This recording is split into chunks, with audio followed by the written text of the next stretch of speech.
amazing. It sure is. And you're in New Orleans, and it's Jazz Fest this week, is that right? Just starting the second weekend of Jazz Fest. Yeah, that's just been extraordinary. And you know, yesterday we had the Songwriters Summit, which was incredible. We had 30 people plus guests in 6 different studios in my house. It was really beautiful. It was like one of the best experiences I've ever had. I mean, it was totally exhausting, you know, because like, you know, trying to be host and like running around and, you know, sort of like, oh, there's a problem in studio 2. Oh, somebody can't get connected on the porch. And then I also had like 2 studios in the apartment in the back of my house. I was running over there, troubleshooting. My assistant was there. You know, my partner, John Culbreath and Musos, you know, was like running around trying to engineer, even though he's not really an engineer. He's a producer, you know. But we learned a lot. We learned a lot about like, you know, how to try to plan, you know, such a big event as that, you know. And what were you write? What were the songs writing? Were they songs being written for artists? What was the purpose No, of it these? wasn't an artist pitch. It was more like a film and TV pitch. You know, so we had a couple of shows that we were, you know, sort of like aiming towards that are very kind of like, you know, dance club bangers, trap songs, you know, that kind of stuff. Which I mean, obviously, like New Orleans really owns that kind of music. So yeah, so I think we had like 13 or 14 producers in 2 rounds. One was from like 10 o'clock until 2, and then we're supposed to take a lunch break from 2 to 3, but then people were arriving at all various times, so there was no lunch break. But there was lots of amazing food. We had a couple Atelier V that makes Euphrazine gin and rum, which is this handmade gin and rum here in New Orleans, provided some liquor sponsorship. Red Bull came in. It was really great. I mean, for our #1 event, you know, or first event or whatever. How many female producers?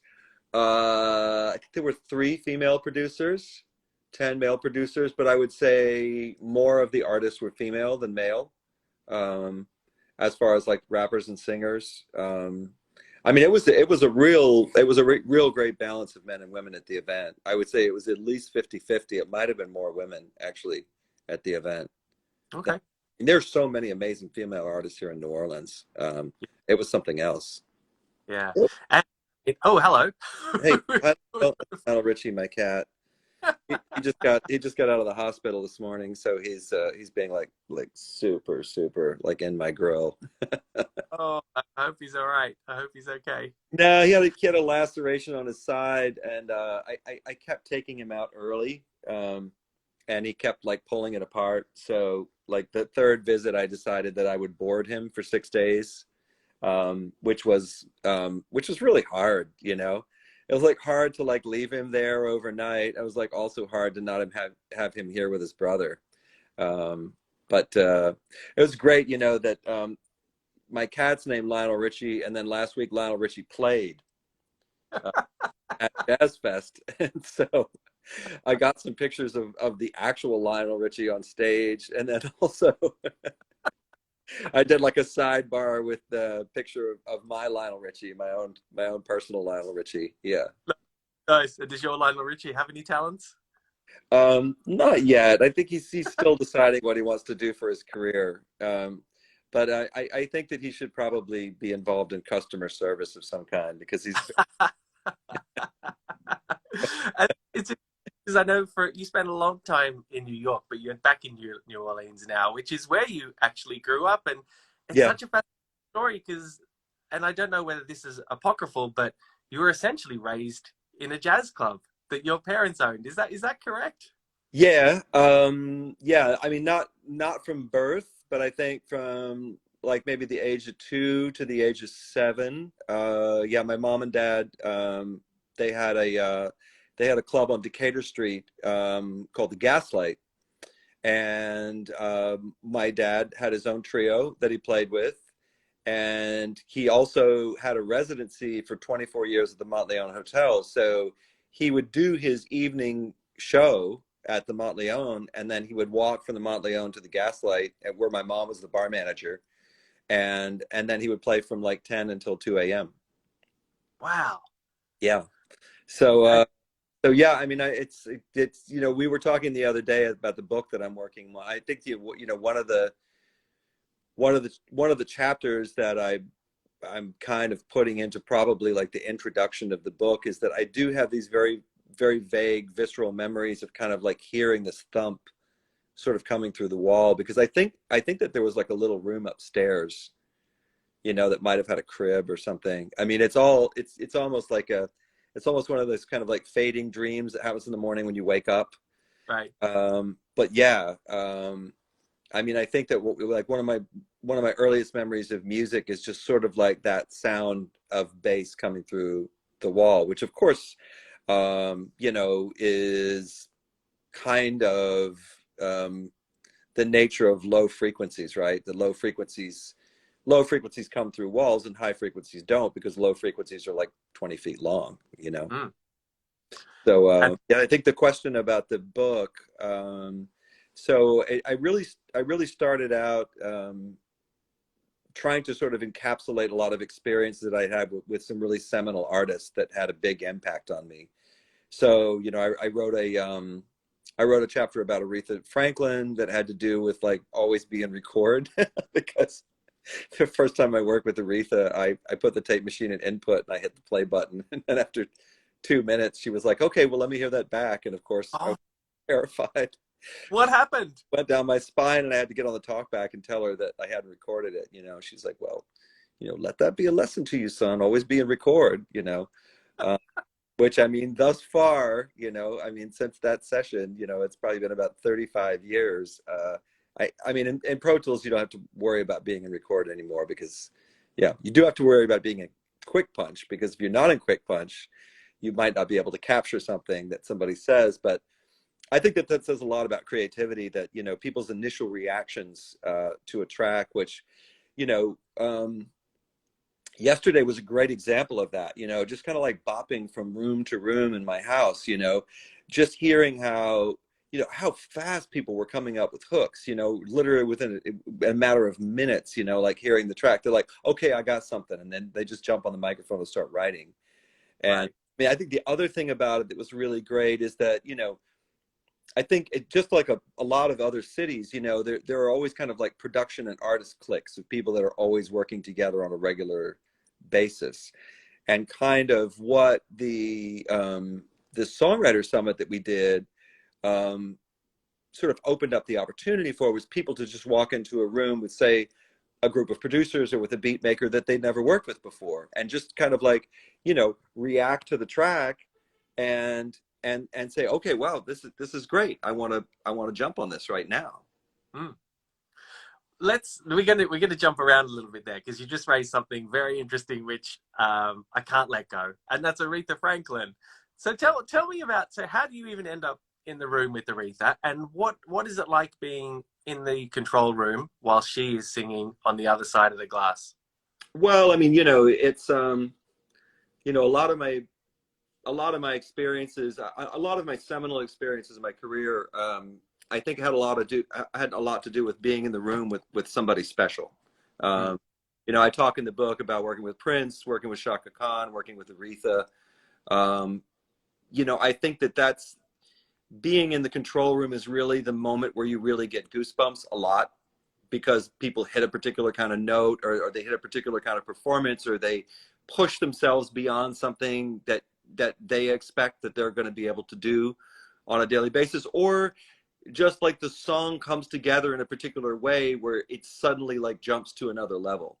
So I think Mm. that that's part of it, you know, just the vibe of being in the room and experiencing it with the producer or with another engineer in the room or with other artists in the room when somebody's doing a performance, to me is the gold. You know, it's the greatest experiences that I've had, which is not to say, you know, I haven't had wonderful experiences mixing, which has been most of my career, much more so than recording.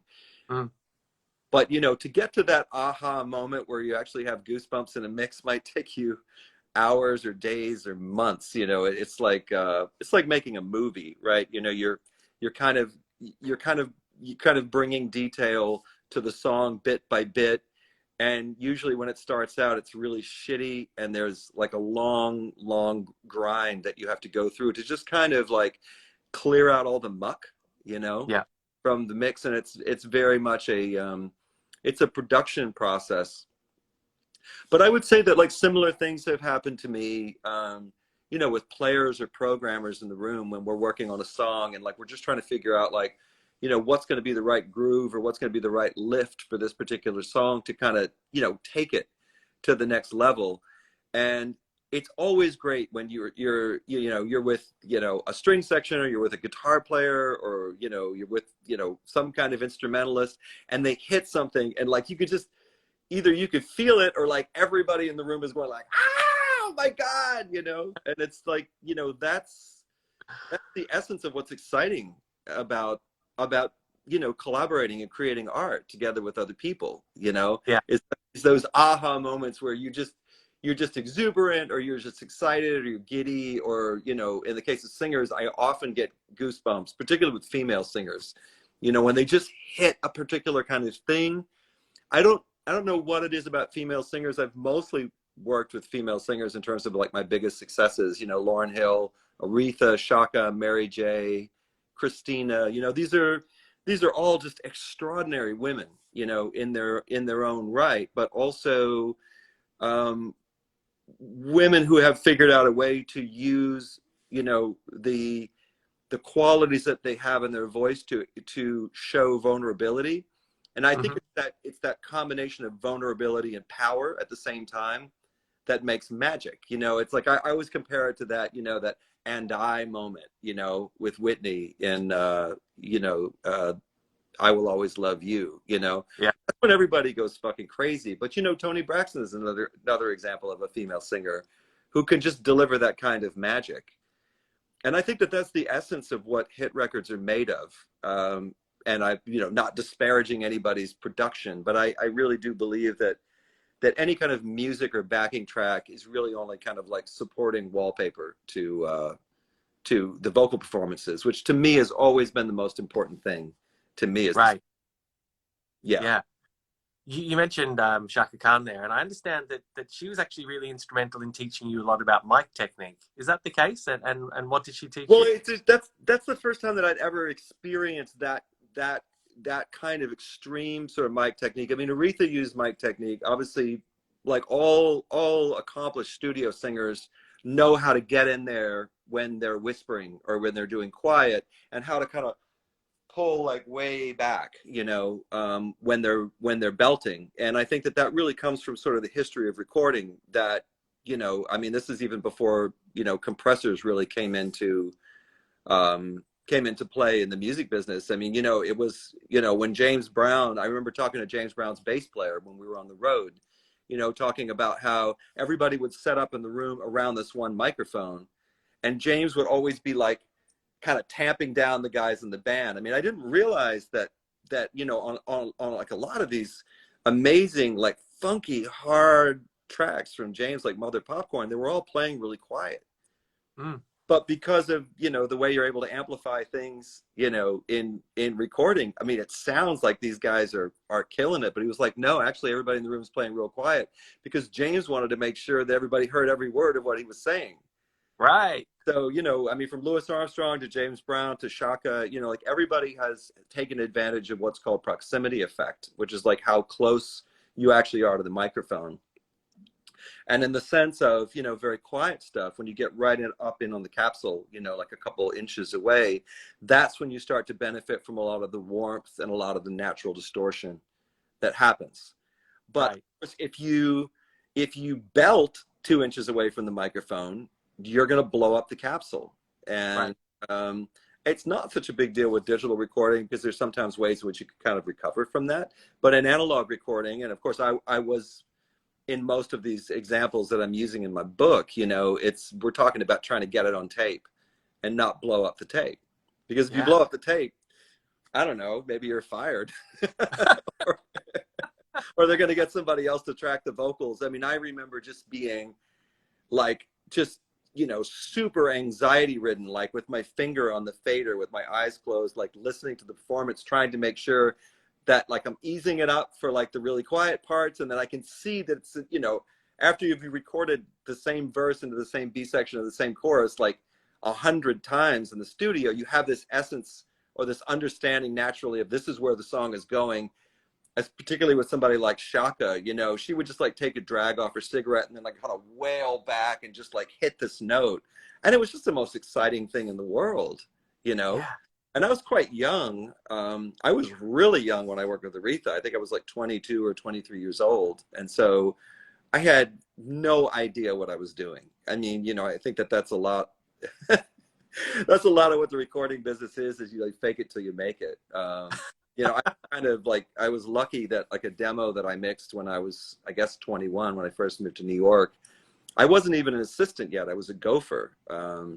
But that song, Only in My Dreams, Debbie Gibson, was a demo that I mixed in 2 hours for her producer, Fred Czar. And then, you know, I think that the 12-inch blew up and Atlantic needed to release a single, and they went into the vault and they found this DAT that said, Only in My Dreams demo.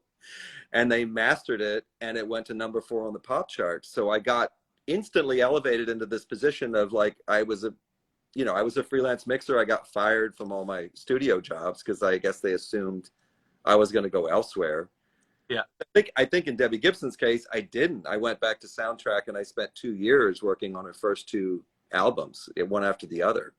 Yeah. So, yeah, I mean, you know, I think that, like a lot of what I've done in my life is like put myself in precarious positions where I'm way out of my league. And I think that that's kind of where I'm at right now with this new NFT company. Right. You know, I mean, you know, I've started basically you know, a music and animation marketplace with Nifty Tunes. And although, you know, kind of like the original conception of the Nifty Loop, the thing that we started, you know, was the kind of the basis for the company, does not in any means mean that I'm a crypto expert or that I'm an ERC20 expert or that I'm, you know, an expert about anything crypto related. You know, I mean, I'm reading constantly, like day and night, 7 days a week, you know, trying to catch up with my own development team who are, you know, who are all under the age of 25. And in that sense are like way aging me out. I mean, they do occasionally refer to me as boomer, which I mean, I guess I should own that badge with, you know, a certain amount of dignity. I'm going to be 60 in about a month. So I guess I am, you know, sort of unofficially a boomer, although like all my clients and friends are all in their 20s. So I still definitely feel very much like a young person inside, even though I'm, you know, beard is starting to gray a bit, you know. That's it. I mean, I hide it, you know. It's like I'm just trying to own it, you know, as much as I can, and still have a lot of fun and still find exciting things to do. You know, I think producing music is like I don't know, the most exciting thing that I could have thought to do with my life. And it was completely accidental that I really ended up in that part of it, because I really, you know, I got a scholarship to college as a trumpet player, and right. it was intention to move to New York and you know, probably follow in the footsteps of, you know, Freddie Hubbard and Miles and Wynton Marsalis and, you know, all of my favorite trumpet players. And it was the guidance counselor my first week at UM that said, oh, well, you've got all these, you know, you've got all this like calculus and differential functions from high school, you know, you could use these credits to do music engineering. And I'm so grateful that this woman, Connie Weldon, you know, who was the associate dean at UM, suggested that I do that. I mean, it just, it's another chapter in my book, is kind of how important relationships are. Yeah. In some cases, it's a relationship with a person that you maybe only meet a couple times for a couple minutes in your life, and yet they might say one thing that can really, I did play trumpet on Brown Sugar. That is me playing on the tag of Brown Sugar with D'Angelo. Yeah, I mean, I think that that's why mentorship is so important for me, now being a mentor. I mean, I'm still being schooled every day by my development team. I bet.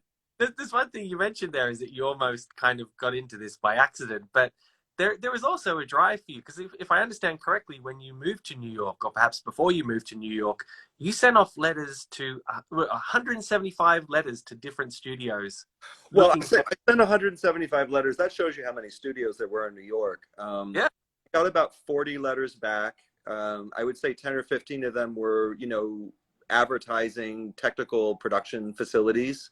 And then another 25 were, music recording facilities. I mostly sent letters to the big ones, the Hit Factory, the Power Station, all of those places. I probably did about 25 interviews over a 2-week period, and none of them offered me any money. They just offered me subway tokens, and basically I was going to have to do that and suck it up for the first year before I would actually get a paycheck from them. And I was running out of money, so I just decided to look in the Yellow Pages, and I found a studio called Ralston, which is at the corner of Fulton and Nostrand, which is about 3 blocks from where Biggie grew up. Yeah. And C also, and Buster Rhymes, and Fat Boys, like a whole bunch of people were, not those guys specifically working at the studio, but that is where I met Grandmaster Flash. That's where I worked with Slick Rick and Dougie Fresh. That's where I worked with the Fat Boys, with Jimmy Cliff. There were a lot of, I would say, early artists. Curtis Blow was another one who was in and out of the studio. These were really, really early pioneers of rap, which would be called hip hop. And it was something completely foreign to me, having spent my whole life, transcribing my favorite trumpet players and really just obsessing about jazz. And of course, it's a very, very close relationship. And, if you watch the Biggie documentary, you can see that he spent a lot of time with Donald Harrison. And, Donald Harrison was living, I think, 2 doors down from Biggie, and basically schooling him in like improvisation, drums, listening to Max Roach, listening to Dizzy Gillespie, listening to Charlie Parker. And they do such a brilliant job of showing how, Biggie had this way of like turning the beat upside down and then back on the downbeat and then back on the upbeat. And that is exactly the same kind of thing that Max Roach would do as a drummer. He was constantly like turning the beat around. And, for me, as somebody who I guess considered myself to be a somewhat like pseudo expert in jazz, being in the studio with like this British guy with an eye patch and another guy that's got a microphone that's making beats on the microphone, I was just kind of like flabbergasted. I was like, I don't even understand what the fuck is going on. I wasn't even engineering the session. I just, but I mean, the story about Ralston recording was actually that I met with Charlie Ralston, who was really the guy who created the term soca. Right. The sound of Caribbean. So, Charlie Ralston was very similar to Puff Daddy in the sense he was maybe about 15 years older than him. But, he came from Trinidad. He knew nobody. He showed up in the middle of the winter in a t-shirt, and the guy that he was supposed to meet with wasn't there, or he was out of the apartment, and there was an Indian couple next door, and he knocked on the other door. And fortunately, like, they took him in and they gave him a place to stay for the night. And he literally, it's the most amazing immigrant story. Like, he came here with nothing, and he created the first, one of the first Black-owned record labels, Black-owned booking agency. He was bringing in all the Caribbean artists for Carnival every year. And I think for about 35 years, Charlie sponsored a parade down Fulton Street. Food, right. Deal. I mean, Charlie is really, this is a classic American entrepreneur. And his chief engineer, Killy Walker, he looked at me, and I think when I first walked in, I was kind of a little bit like teary-eyed and misty, because this was like my last shot that I was either going to get some kind of job or I was going to have to move back to Virginia. And he said, "What are you doing here, white boy?" And I was like, "Oh, I'm Bob. I'm the guy that called you about the job, He said, "Do you know where you are, son? You're in Bed-Stuy," which, I mean, at the time, Bed-Stuy was all, burnt out buildings, crack vials in the street, very, very dangerous. But I was sort of undaunted. I mean, I did grow up in New Orleans. So I had some kind of understanding of what that felt like. And I said, "Listen, I'll do anything." I said, I'll clean up for you. I just need a job." And he said, "Wow, okay, you know, he said, you got some nuts, kid. I'll give you a shot for $150 a week, which was my starting salary. And my first session the next day was Slick Rick and Dougie Fresh. Wow. And That's, I mean, you know, hip hop changed my life, definitely, which is not to say that I haven't always, you know, focused on jazz. I mean, you know, I worked with Tony Williams and Herbie Hancock and, you know, many other jazz artists over the years. And I think right at the time when I was first starting to sort of dip into the hip hop world and into the R&B and pop world, I was also working for Blue Note because I got I kind of got a line on Blue Note Records from a guy who had graduated a couple of years from me before at UM, who was working at Blue Note, and I got to meet Michael Kaskuna, who was right below Bruce Lundvall, who had just reinvigorated the Blue Note label. And that's how I ended up, you know, working with him, producing for Tony Williams, which was definitely another one of the greatest experiences. He taught me everything about drum miking, you know, really. And, you know, you can apply that to things way beyond jazz. I mean, once you know how to record drums in phase, then you can get great drums sounds for anything. sure. But yeah, so going back to the story about Aretha, it was like another, it was just like another situation. I was assisting for this guy named Ron Banks, who was a big R&B mixer in New York, but he also had clients in LA. And he was working with what was to become Surface. But at that time, he was also working with this big producer in LA. And he said, listen, do you think that you can mind my client for a while I go to LA? And what I didn't realize is he was going to go to LA and he would be there for months. So Pick Conley, who was one of the founders of Surface, was working on the song called Ain't Nothing Going On But the Rent for Gwen Guthrie, which actually ended up becoming a #1 dance single. Right. And, you know, Pick asked me if I knew how to use the SSL console. And I was like, well, of course I know how to use the SSL console. I'd never worked on an SSL console. I had no fucking idea what I was doing. And so when he would leave the room, you know, I would ask the assistant, so what's the small fader for? How do you flip it from like the front side to the back side? Where's the mic pre? It's like absolutely ridiculous. I mean, I don't know how I got through it, you know, but But then, so when then Aretha walks in the room and you've got to do the job. yeah, I mean, I just, you know, I guess I just wasn't seasoned or experienced enough at that point, you know, to realize that, you know, because we'd been hanging out for hours and like, you know, everybody was like eating. There were all this food at the studio. This was in Detroit. At the time, I don't know whether she ever did end up flying, but at that time she did not fly. It was the same. The OJs, one of the OJs didn't fly, which is one of the reasons that they didn't get bigger worldwide. So they never went to Europe and to the Far East. But if you wanted to work with Aretha, you had to go to Detroit to work at United, which is one of the bigger studios. And so Pick just called me one day. I mean, Pick was, Surface was signed to Columbia, but Pick was doing a lot of stuff for Arista, for Clive Davis. So we worked with Jermaine Jackson. I worked with June Pointer from the Pointer Sisters. Trying to think who else, Jermaine Jackson, Rebe Jackson. They were all signed to, as well as Aretha. And at that point, Narada Michael Walden had done Pink Cadillac. And I had worked with Narada on another record.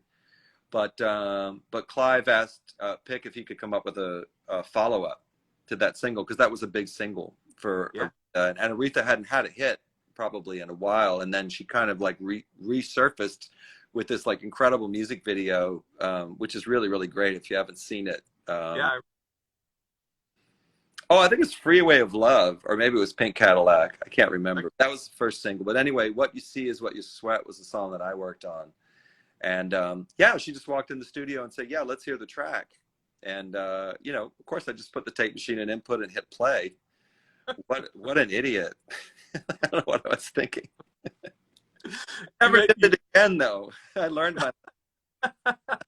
You mentioned earlier that, you know, relationships have been really key throughout your life. And that's one of the things that you talk about, will talk about in your book, and you talk about in your blog. And I mean, one of the key relationships in the early 90s seems to have been with Sean Combs, or sort of early to mid, or maybe even early 2000s, perhaps is more accurate. Yeah, I mean, I think that being in Puffy's orbit and also just being fortunate enough to get to mix some of the hits, you know, that Puffy had with, you know, with Craig Mack and Biggie and Jodeci and Mary J. Blige, and you know, we did remixes for Anita Baker. I mean, it was like, it was really an insane time because I mean, he had created so much work that he was booking 5 studios a night.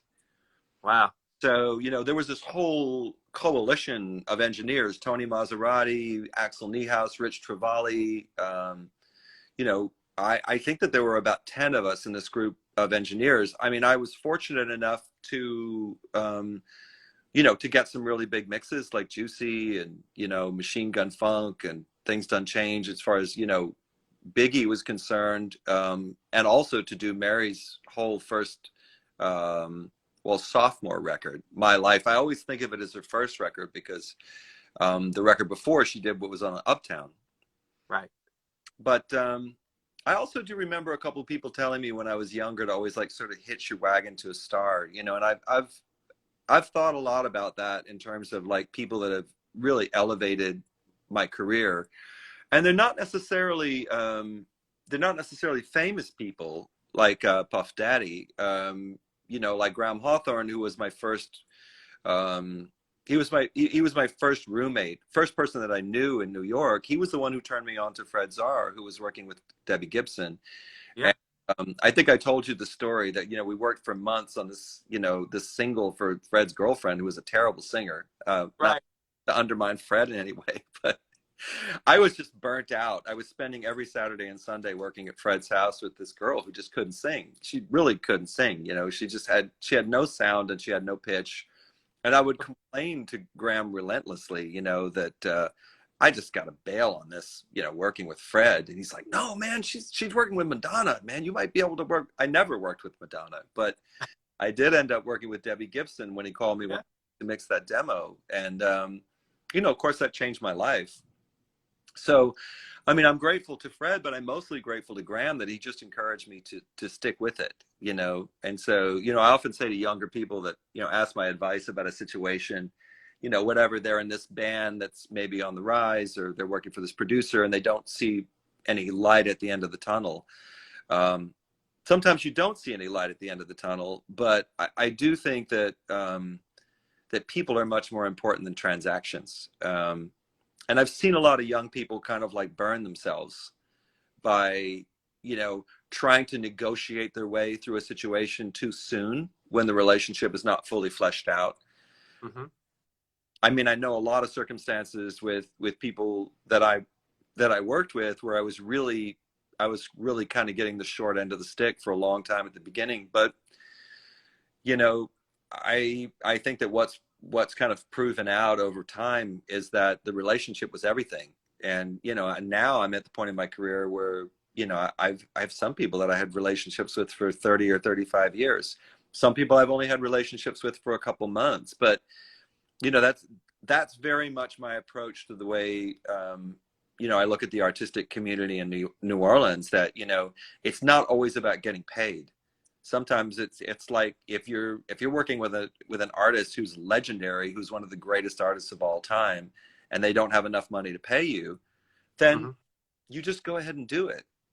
I mean, also because it's going to be amazing, you know. Right. I think that, you know, at certain points, you know, you have to think about, I mean, you can't work for free all the time. Sure. I mean, I can't even count the number of times that I've lowered my rate or lowered my scale on a project just because I wanted to do it, you know, like hundreds of times. Did you have to, you must have had, was there a point where you learned that though? I mean, was there a point where that became apparent to you that that's the philosophy, I guess, for your career? Well, I mean, so Puff Daddy's a good example. You know, when I first started working with Puffy, I mean, you know, Puffy's very, very eccentric. He's a Scorpio. He's got a, you know, huge temper, huge ego. You know, I mean, I think that there were times where I was really questioning whether I needed to stick in there. And I mean, this is when I was working with Biggie and Mary. I mean, this is not when I was working on demo projects. I was working on big projects. But, you know, I remember him saying to some producers who were complaining to him about like what they were getting paid or how they were getting paid, you know, that there was a line of guys out in the room you know, at daddy's house, you know, that would gladly be happy to come in and jump into the producer's chair. And I mean, you can look at that from the sort of exploitative lens, or you can sort of look at it from the, well, what is the value in maintaining that relationship? So in my case, I mean, for one thing, you know, he was inviting me to all of these bad boy parties where I was meeting all kinds of people. And when he had his first son, Sean, he invited me to the christening. And, you know, when I was there, I ended up meeting Heavy D, who I ended up working with. I ended up meeting L.A. Reid, who Puffy directly introduced me to and said, hey, L.A., this is my boy Bassy. He does all of my stuff. And, you know, I guess within the next year, I was in Atlanta working with Pebbles, who was his wife, with CeeLo, with Society of Soul, with Tony Rich, with Boys to Men, you know, all of this, LaFace stuff. And I had already been working with Clive, and, you know, LaFace was part of Arista Records. So, you know, I felt like I was kind of in this world. But, you know, because of my fealty to Puffy and because of his belief in my ability as a mixer and as a producer, he introduced me to LA, and then LA just started flying me down to Atlanta to do all kinds of stuff. And then I think at one point when we were working on the third single for TLC, he said, oh, I told Kenny about you. And I was like, Kenny Babyface Edmonds? He said, I told Kenny about you. I think he's working on this movie. And so I don't know. I took all these things with a grain of salt. I didn't think that like anything would happen. But the next day I get a call and it's Babyface. Wow. And, yeah, you know, LA told me that, you know, you've got a real great feel. And I'm kind of looking for an East Coast mixer because I think they felt like, you know, East Coast mixers are a bit harder. Because New York's a lot grimier than LA, for sure.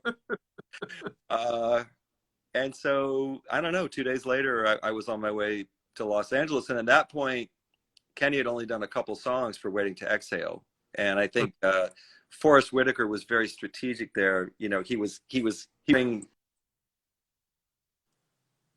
you know, Babyface into doing one more song. And then I think he eventually ended up writing like 16 songs for like all the greatest singers of all time. Wow. So how much, what you just told there is an incredible, I guess, progression, incredible. Yeah. And I didn't think of it as ladder climbing so much. You know, I thought of it as kind of like, this is how the extension of like,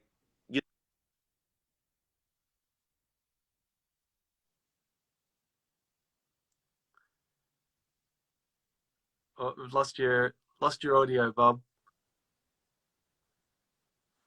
We've lost your audio there. I didn't quite. Oh, I think we've internet connection might be playing up a bit.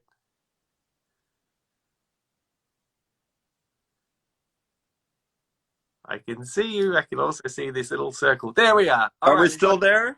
Yeah, we lost you there for a bit. Yeah, it was my kid's mom calling from New Zealand, so I just want to make sure it wasn't, you know, an emergency. Gotcha. Well, I'll get back to it. But yeah, I mean, I think, you know, like my experience has been that like relationships are the most important thing. And, you know, I think also part of that is kind of extension of my Buddhist practice. I was introduced to Buddhism almost 17 years ago by Herbie when I was working on the Possibilities record. And I think maybe 2 years after we did this record, Possibilities, he came out with his own autobiography. And he said at a certain point in his Buddhist practice, he decided that he would no longer classify himself as a musician, but classify himself as a human being.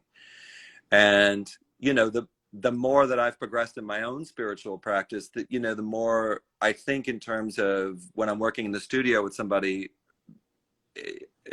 looking at it from the perspective of value creation, not looking at the clock or thinking about how much money I'm making on the particular gig, or God forbid, you know, like treat somebody differently because they're paying less than, say, you know, a bigger major label client.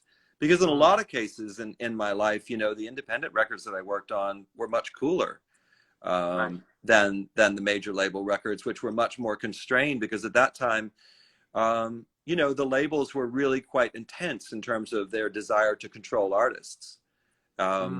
And I think that what's happening now with Web3 and, you know, particularly this new kinds of you know, crowdfunding modeling that's happening in the crypto world is really, really opening up the possibility to artists being able to do exactly what they want to do without any interference from hierarchical kinds of groups.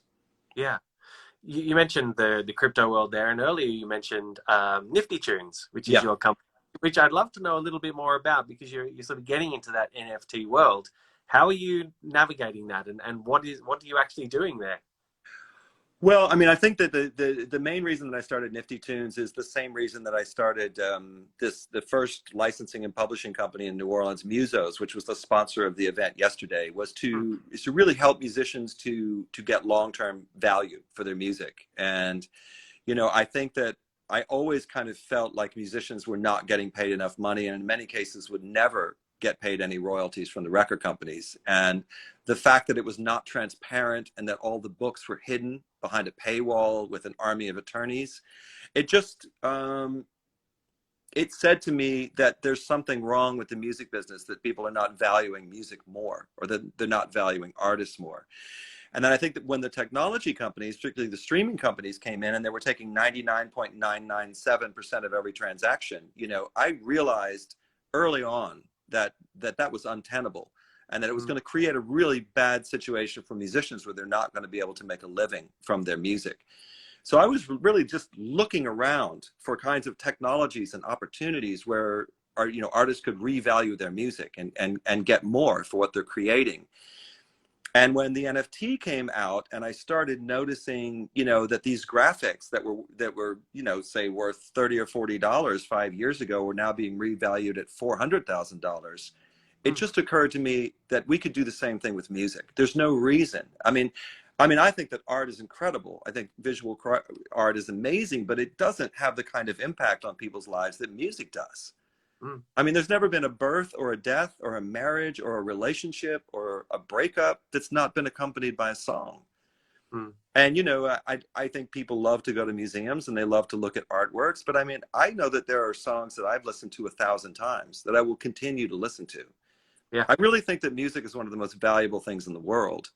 And the fact that it has been undervalued is just a misappropriation by people with a lot of money and a lot of power. And so I decided I wanted to create a company that basically revalued music. And so, you know, a typical NFT transaction, if it's for, say, 1 ETH for $3,000, is 1 billion times the transaction amount of a Spotify transaction. Right. And so, you know, and it's really interesting, you know, when artists get money, they really do incredible things with it because they're creative beings, right? And so it's really our mission statement as a company to try to get as much money to as many musicians as possible. The other thing is just that musicians creating music makes life better for everyone. Right. I mean, I see that, you know, you have a bass sitting, you have a Hofner bass sitting in the back of your studio, you have a piano behind you. You're a bass player, right? I am a bass player, yes. Yeah. So I was just playing some bass yesterday. I mean, I don't do it very often, but I sure love to do it. And I sure love to collaborate with people. And so, you know, Nifty Tunes is basically, it's a co-creation platform where anybody can go on the website and they can create their own NFT with a piece of animation and a piece of music. It loops endlessly. So in a sense, you know, NFT is something that can very much live in the real world. You know, we do parties where we DJ NFTs live, and then we like, I play trumpet, or, you know, my friend plays saxophone. We overdub on the top of it, and we can actually live mint that, which really opens up a whole realm of possibilities for how musicians can make more money at their concerts, in addition to being able to engage their audiences directly. I mean, what would be more valuable than to see the most amazing performance that brings you to tears and then get it airdropped into your wallet 5 minutes later? I mean, I think it's amazing. So, I mean, I think, you know, again, it's back to value creation. It's like, how can you create the best experiences for people, and how can you make sure that musicians are fairly compensated? I've worked on songs for over a year. And to think that you've put that much labor into a song and that the technology companies value songs so little, it means that you have to do something radical to sort of turn the tables. So that's the essence of what Nifty Tunes is about. I mean, we're pretty far along in our development. We're building our DAO, our decentralized organization, and we're launching our token, we'll probably have our marketplace online early July. Right now we're using Rarible, which is like a really great platform for our actual minting. But we'll actually be minting like on the blockchain in our marketplace in about Wow. So we're moving fast and trying not to break things. Bob, Bob, just to finish up, you've been so generous with your time. Thank you. I'm just interested in what excites you most about the future. Is it developments such as Nifty Tunes? Is there still a love of mixing and producing? What is that's really got your heart at the moment? I mean, I think what's really got my heart is technology. I think people creating technology that makes it easier for people to make music together and to collaborate and to actually bring on board, you know, supporters and fans to be able to have like a really intimate relationship. You know, there was a real history of artists being kind of locked up in an ivory tower with labels, and I think that they liked the idea of artists not having a direct connection with their artists, with their fans, because it made it easier to manipulate them. And so I think that what you're seeing now is you're seeing, you know, starting with Lady Gaga and now with Billie Eilish and, you know, a lot of artists that are coming along now, they've come up through the social networks. And in that sense, they have a very, very close relationship with their fan base. And I think these new Web3 tools, which, I mean, this is just only the beginning in terms of like what artists can do with their fans. You know, we just want to be the company that, you know, hopefully can survive for decades and just create lots of value for artists and for fans alike. Yeah. Nice. Bob, thank you so much for your time. It's been such a pleasure to speak with you, and what an incredible career. We could literally spend days. Thank you. I'm sorry it was so difficult for me to connect early on. No, thank you for persevering. Yeah, I mean, I think it was well worth it. Well, Bob, I hope we get to do this again soon, and I'm sure we'll definitely keep in touch. Enjoy jazz. For thinking of me. Great talking to you. Thanks, mate. Take care. All right. Cheers. Bye-bye. Bye.